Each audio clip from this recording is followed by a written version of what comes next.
Amaneció, pero la vida de Jesús no cumplió su ciclo vital. El día de Jesús no llegó al ocaso, al crepúsculo, ni siquiera al atardecer, sino que fue bárbaramente tronchado al mediodía. Y este es uno de los enigmas más desconcertantes de la historia de la humanidad. ¿Cómo es posible entender que una personalidad como Jesús, una personalidad tejida de mansedumbre, paciencia y humildad, hubiera concitado un grado tan increíble de conflictividad, hasta el punto de reducir su vida a un montón de escombros? El Bautista era un hacha de guerra, cortando cabezas y golpeando en las raíces. Un hombre de semejante talante resulta temible para los poderosos, que reaccionan preparando sus armas para disparar y desmelenar las torres del profeta. Pero Jesús no. Jesús es dueño de una personalidad pacífica y su mensaje es alegre y vital. Según los cálculos cronológicos, la actividad evangelizadora de Jesús habría durado entre 2 años y medio y 3 años. Ahora bien, ¿cómo es posible entender que en tan corto lapso de tiempo se hubiera incubado una semejante tormenta de hostilidad que fue envolviendo aceleradamente al pobre de Nazaret hasta hacerlo desaparecer en la pira de un desastre? ¿Cómo se entiende esto? Sea como fuere, el hecho es que los poderosos de la tierra acabaron prematuramente con Jesús de Nazaret, en la plenitud de su vida. Pero no tendrían ellos la última palabra, porque el pobre de Nazaret hizo trizas de las mortajas con que lo envolvieron, resurgiendo de las garras de la muerte señorial, resucitado hasta el fin del mundo y más allá, Señor de arriba y abajo. Por entonces Jesús tendría como 30 años. Los rumores sobre las denuncias proféticas habían llegado por fin a oídos de Jesús y le habían impactado a Jesús como cargas de profundidad que estremecieron sus mundos interiores. Por lo que sucedió en los primeros meses de evangelización, ¿qué sucedió? Que sus propios parientes exteriorizaron indisimuladamente la antipatía y la enemistad contra Jesús. Sus propios parientes. Hasta tal punto que Marcos nos dice literalmente estas palabras. Sus parientes se enteraron de que Jesús estaba allí y fueron a hacerse cargo de él, pues decían: ha perdido la cabeza, está loco. Hasta eso.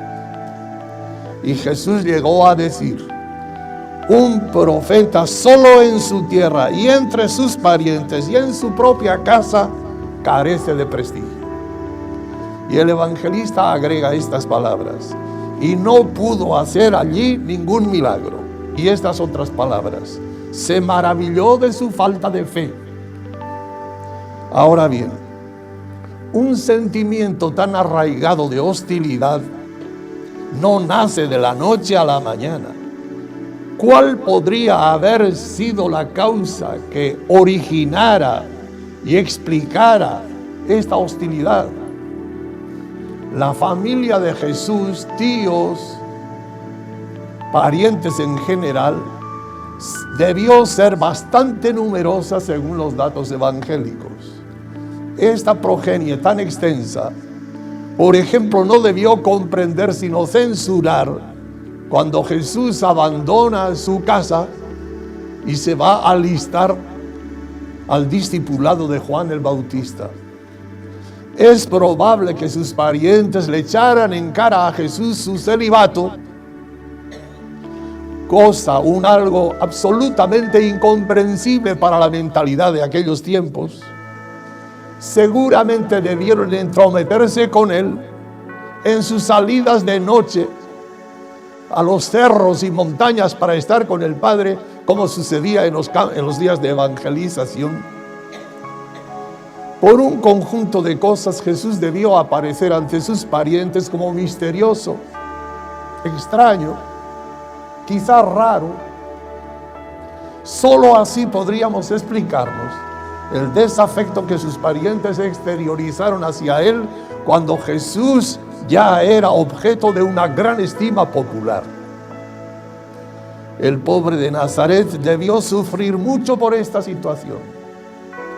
Fue un extranjero en medio de los suyos y un desconocido dentro de los muros de su casa. Cosechó en el invierno de la ingratitud, y todo ello fue un preludio que se habría de convertir en un temporal que finalmente acabaría en la muerte allá ignominiosamente en el Calvario. Como consecuencia, Jesús debió sentirse terriblemente solitario en todos los días de su juventud.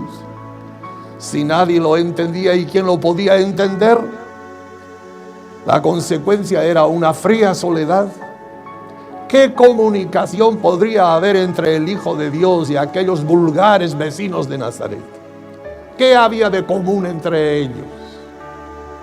¿Qué clase de acogida podía establecerse entre el Hijo de Dios y aquella muchachada vulgar de un pueblo insignificante? Un pueblo insignificante no, una aldea insignificante, en que todo se conoce, todo se rebota, todo se aumenta. Pueblo chico, infierno grande. Solo con el Padre podía comunicarse con Jesús. Y por solitario fue incomprendido y fue empujado hacia el exterior, al desierto de la soledad.